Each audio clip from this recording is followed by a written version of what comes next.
నమస్కారం. DR focus news కి స్వాగతం. నేను మీ స్వర్ణ. పిఠాపురంలో సర్వే సంచలనం. అసెంబ్లీ ఎన్నికలు సమరబేరి మోగింది.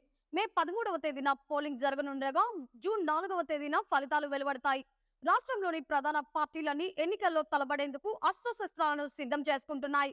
వైసీపీ, తెలుగుదేశం కన్నా ప్రధానంగా జనసేన అధినేత పవన్ కళ్యాణ్ ఏ నియోజకవర్గం నుంచి పోటీ చేయనున్నారు, అక్కడ పార్టీ పరిస్థితి ఏమిటి, గెలవడానికి ఎటువంటి అంశాలు దోహదపడతాయి తదితర అంశాలపైన రాష్ట్ర వ్యాప్తంగా చర్చ జరిస్తోంది.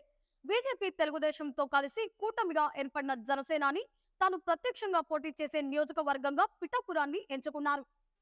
పవన్ ఎప్పుడైతే పిఠాపురం నుంచి పోటీ చేస్తున్నట్టు ప్రకటించారో అప్పటి నుంచి సర్వే సంస్థలన్నీ అక్కడ వాలిపోయాయి. ప్రధాన సర్వే సంస్థలతో పాటు కొన్ని మీడియా సంస్థలు కూడా ఇక్కడ సర్వేలు చేస్తున్నాయి.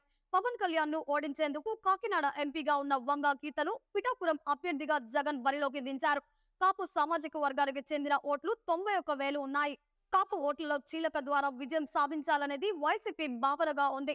అయితే పవన్ ఎప్పుడైతే పిఠాపురం పేరు ప్రకటించారో అప్పటి నుంచి వాతావరణం మారిపోయిందని, పిఠాపురంలోని కాపులంతా తమ ఓట్లను చీలనివ్వకుండా పవన్ కళ్యాణ్ కు ఓటు వేసి అసెంబ్లీకి పంపించాలనే నిర్ణయానికి వచ్చినట్లుగా సర్వే సంస్థలు వెల్లడిస్తున్నాయి.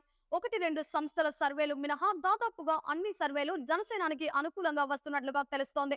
పవన్ బరిలోకి దిగినప్పటి నుంచి తెలుగుదేశం పార్టీ నుంచి వర్మ బరిలోకి దిగితే ఒకలా, దిగకపోతే మరోలా, వైసీపీ నుంచి మహిళా అభ్యర్థి అయితే ఇంకోలా అంటూ విభిన్న రకాలుగా సర్వేలు సాగాయి. ఎన్ని విధాలుగా, ఎన్ని అంశాలతో సర్వేలు జరిగినప్పటికీ పవన్ కళ్యాణ్ వైపే మొగ్గు ఉందని రాజకీయ విశ్లేషకులు అభిప్రాయపడుతున్నారు. ఈసారి ఎట్టి పరిస్థితుల్లోనూ అసెంబ్లీకి అడుగు పెట్టాలనే పట్టుదలతో ఉన్న పవన్ తన వ్యూహానికి అనుగుణంగా అడుగులు వేస్తున్నారు. టీడీపీ లెవెల్ అభ్యర్థి అవుతారని భావించిన వర్మకు ఎమ్మెల్సీ సీటు ఇస్తానని చంద్రబాబు హామీ ఇవ్వడంతో ఆయన కూడా పవన్ కళ్యాణ్ గెలుపు విషయంలో పనిచేస్తానని ప్రకటించారు.